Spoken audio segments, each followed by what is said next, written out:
Hi, my name is Luna. And if there's one thing I've learned after 58 years on this earth, it's that silence can be the loudest kind of betrayal. Not the yelling, not the slammed doors, but the calm. Calculated decisions people make without ever looking you in the eye. I live in Little Falls, Oregon. It's one of those picturesque towns nestled between pine-covered hills and slow-moving rivers, where folks still wave at you from their porches. And every bakery smells like childhood. I've lived here most of my adult life in a weathered Victorian on Maple Drive, with bay windows that catch the sunset just right, and wood floors that creak like they're whispering your secrets. People used to call it the Harris House, back when Richard and I were still Mr. and Mrs. Now they just call it mine. If they mention it at all, it's funny how life moves in circles. I moved here with Richard when we were still wearing matching optimism, back when he was starting his healthcare company, and I believed in the kind of love that stretches over decades. We raised 3 children: Ethan, our oldest, who lives just outside town with his wife Claire and their son Jace; Harper, our daughter, who flew off to Austin chasing tech dreams and independence; and Noah, our middle child, who left us 12 years ago in the kind of accident that splits time in two before and after. Richard and I divorced 7 years ago. Not with a fight, but with something colder. He left a note and an emptied closet. I kept the house. He kept the lawyers, and the only thing we agreed to keep jointly, as he called it, was the lake cabin up at Crescent Ridge.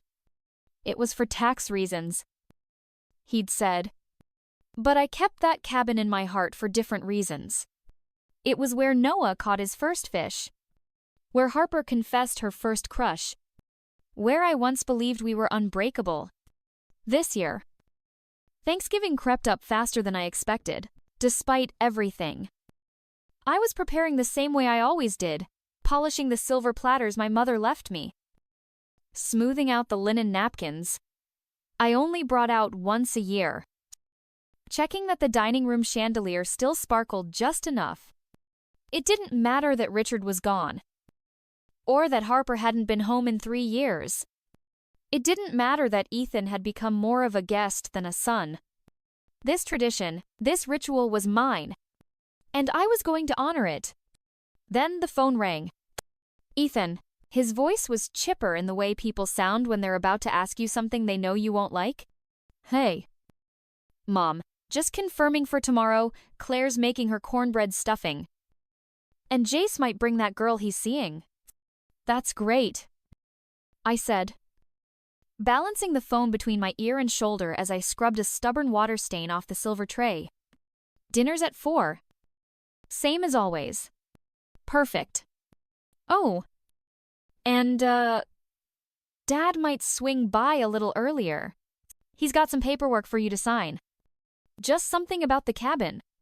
No big deal. I stopped scrubbing. The cabin, yeah, he replied. Too quickly. Just a formality.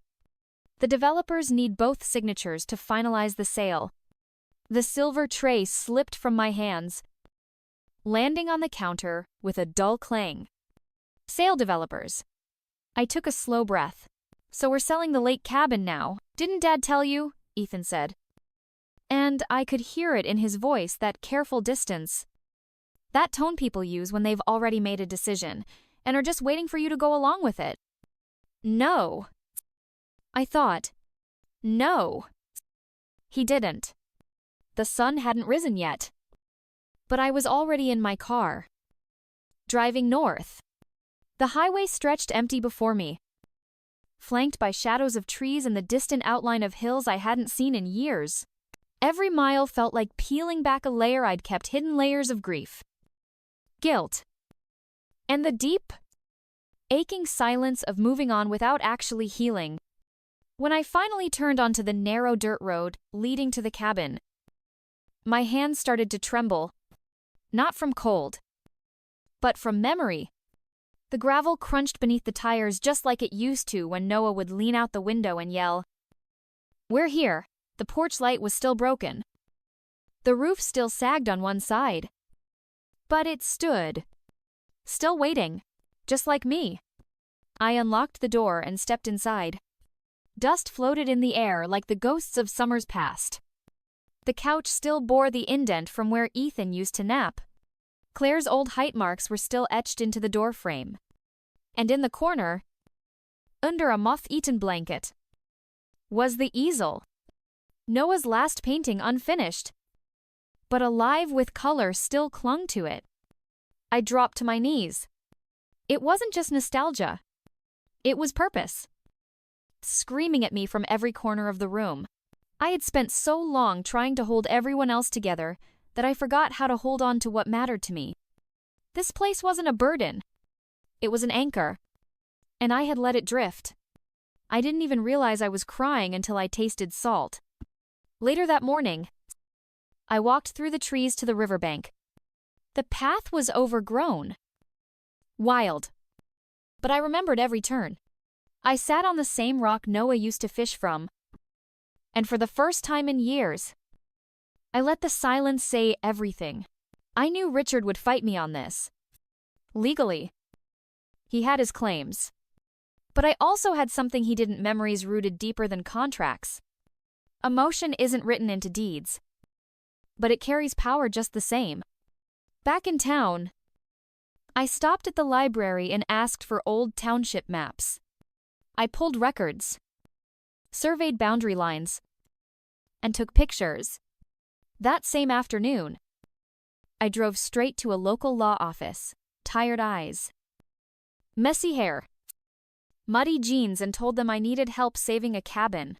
The young associate smiled politely. But when I laid out what I had, the photos, the letters, the deed, it stopped being polite interest. It became real. "Do you want to keep it?" she asked.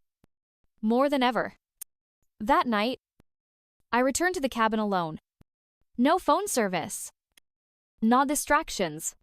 I lit a fire.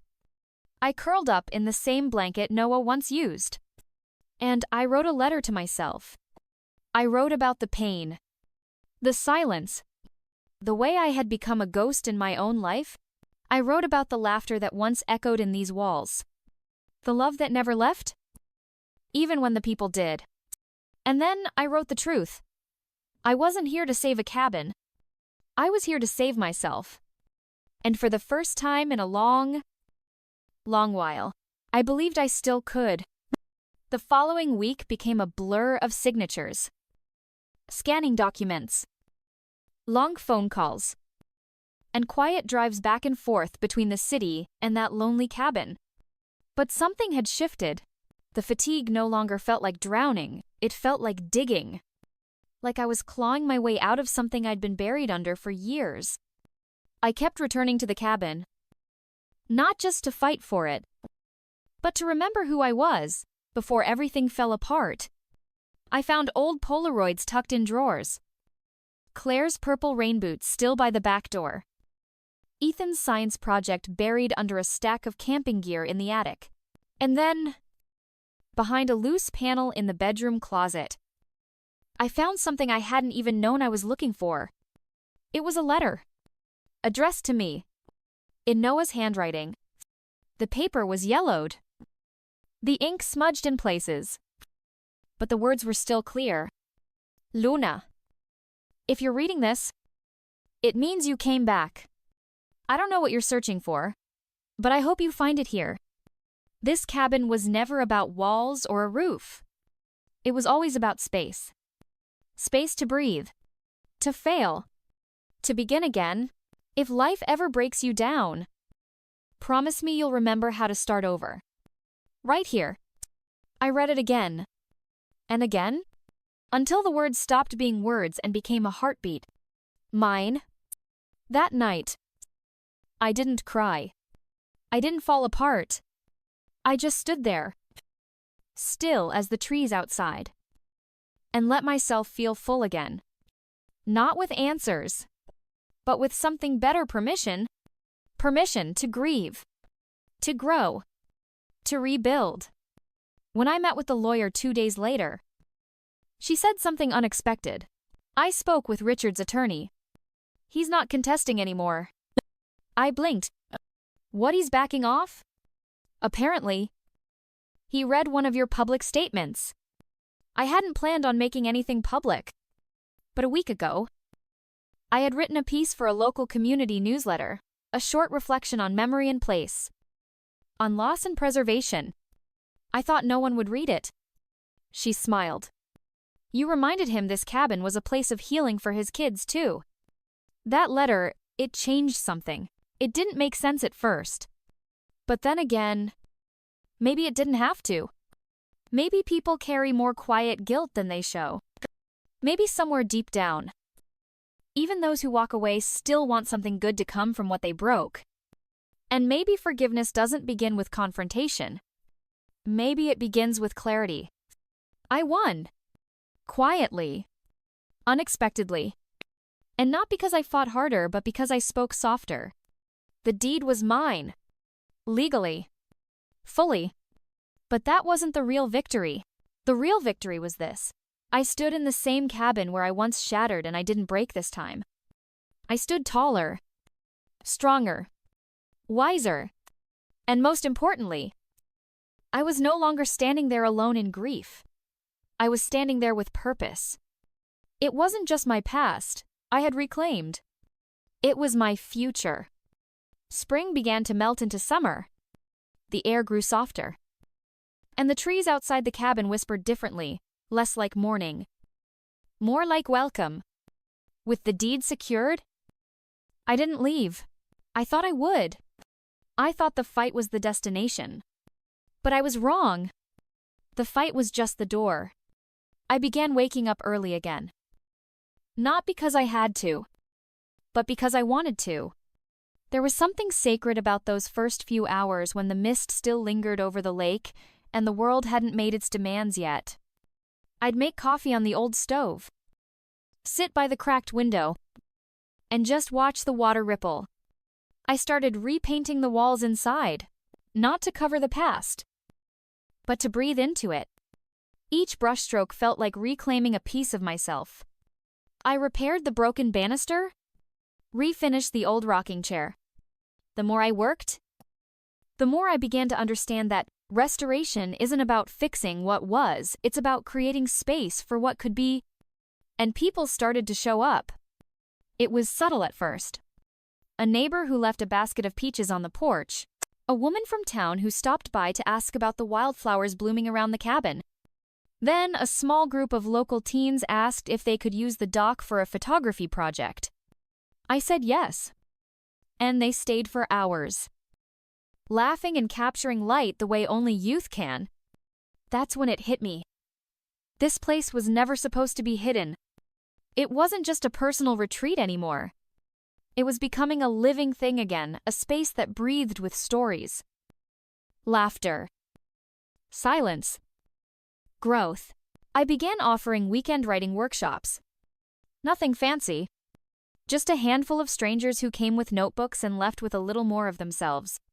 People cried here. People healed here. And somehow, in giving others a place to belong, I found more of my own. One afternoon, as I was watering the plants by the porch, Claire called. Her voice had changed. Stronger. A little less rushed. Mom, she said.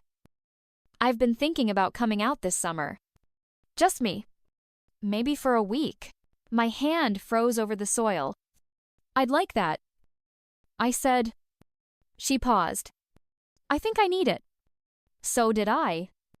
Not just the visit, but the moment, the recognition that our healing doesn't always happen together, but it can bring us back together. That night, I stood on the dock under a sky spilling stars and thought about how far I'd come. Not in miles, but in honesty, in courage, in peace.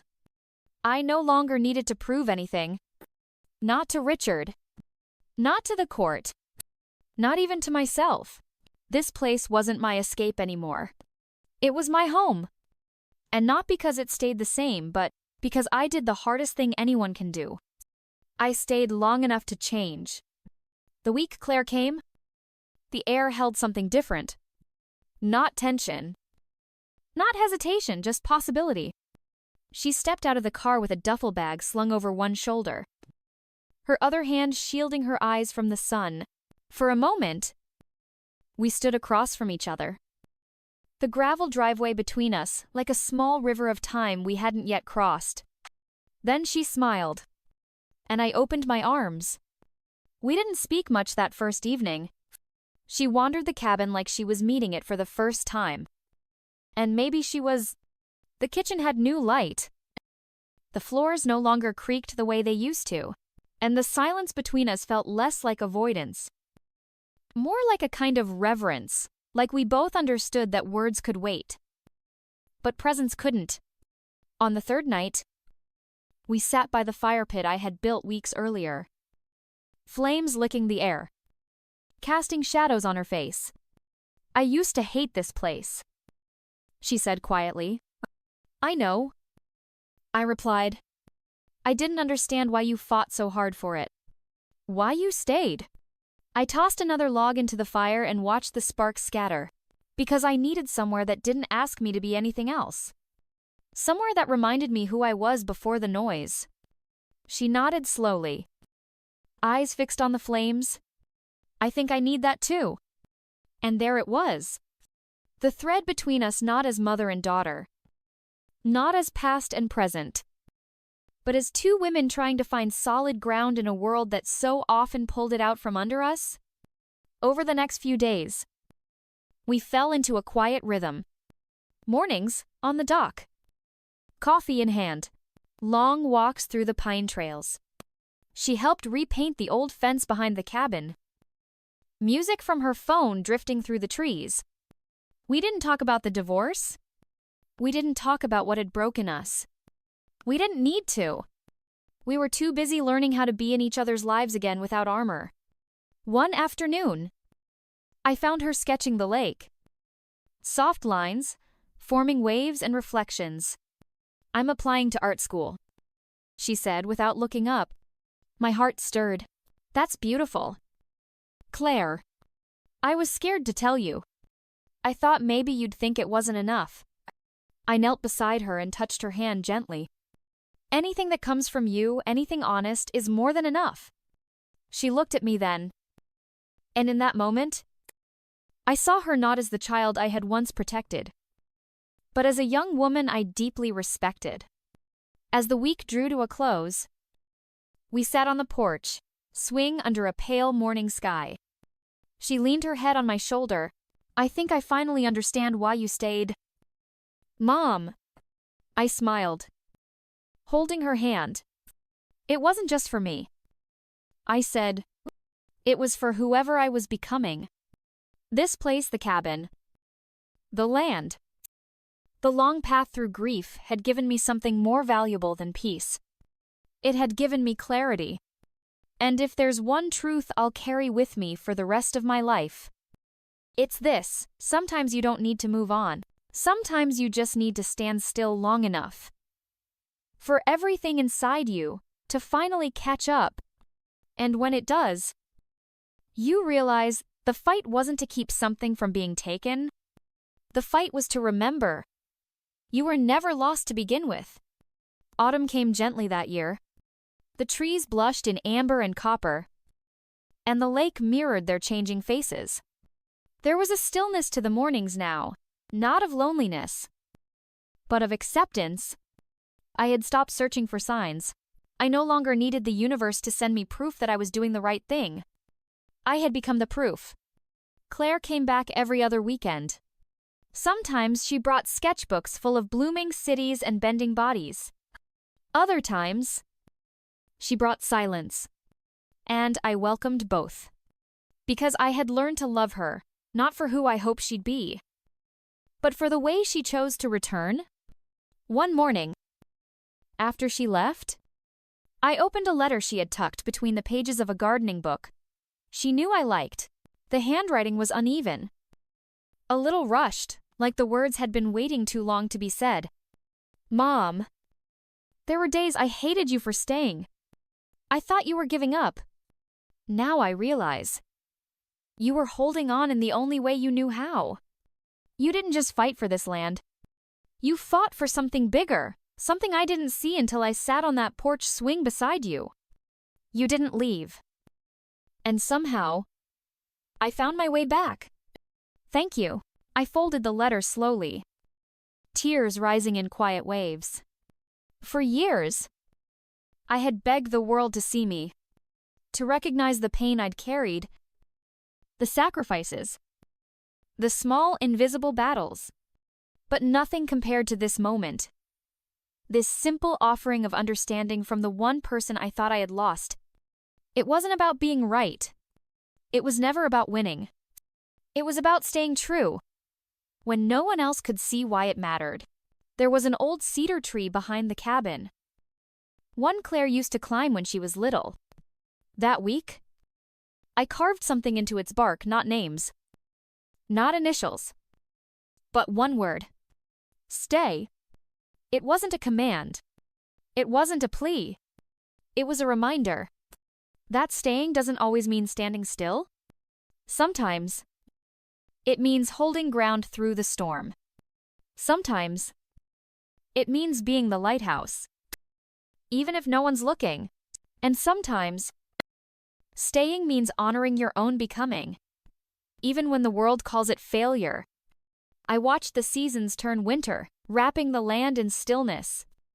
Spring breaking it open again. Summer humming with new life. And through it all, I remained. Not because I had nowhere else to go, but because I had finally arrived within myself. I used to think healing was a destination, something you could chase and one day hold in your hands like a certificate. But now I know healing is what grows quietly in the places you once tried to escape. It's in the soil you learn to trust again. In the silence you no longer fear. In the child who finds her way home not because you pulled her, but because you lit the way. The cabin had changed. I had changed. And in that stillness, I found the one thing I had been looking for all along. Not peace, not perfection, but wholeness. And it was enough. One morning, just after the first frost, I stood barefoot on the porch, coffee in hand, watching steam rise from the mug like a prayer. The land was quiet, but not asleep. It was listening, the way it always had. And I realized I no longer feared the quiet. I had become fluent in its language. A pickup truck pulled into the gravel path. Claire stepped out wearing boots that didn't match, and a scarf I'd knitted for her years ago. Her face looked older. Not from time, but from understanding. She didn't say anything right away. Just walked up to me, took the coffee from my hands, and leaned her head gently on my shoulder like she used to when she was 5 and afraid of thunder. We didn't speak for a long time. We didn't need to. And then, she said it. Mom, I think I want to live here. At least for a while.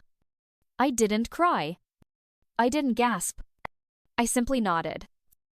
Because I knew this wasn't a return to the past. It was the start of something new. A choice made from her own soil. Not mine. We spent that weekend repainting the old kitchen cabinets. Dust flew. Paint dripped. We laughed until our cheeks ached. She told me stories about art school, about friends who didn't stay, and nights she didn't sleep.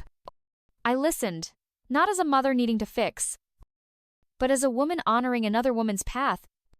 Later that night, she showed me a canvas she'd brought. It wasn't of a person.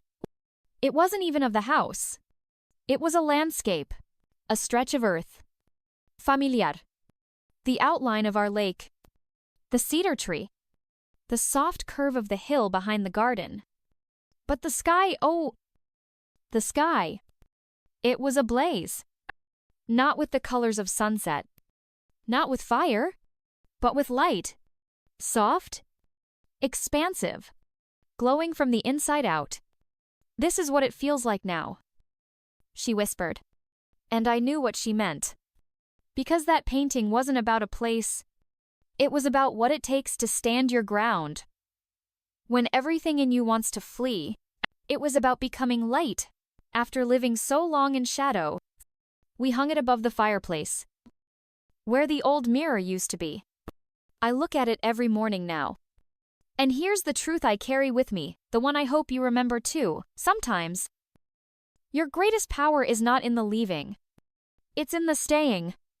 Staying with yourself. With your truth. With your dreams no one else clapped for. Because healing doesn't always roar. Sometimes, it's quiet. Sometimes, it's lonely. But it is always worth it. You are allowed to take up space in the life you built. You are allowed to believe you are not too broken to bloom. You are allowed to start again not because someone gave you permission, but because you finally gave it to yourself. And if you ever feel like you're standing alone, remember this. Somewhere out there, someone is watching your light, learning from your strength, finding their way home. Because you stayed. Spring arrived slowly that year, like a child peeking out from behind a door, unsure if it was safe to step into the room. The trees were slower to bloom, the wind more hesitant. But somehow, that made every new bud feel like a miracle. Claire began planting things. Tomatoes. Mostly lavender. Zinnias. The kind of flowers that don't ask for permission to be beautiful. And for the first time, I didn't feel the need to guide her hand. I just sat beside her, hands in the dirt, letting the silence fill the space like music we both understood.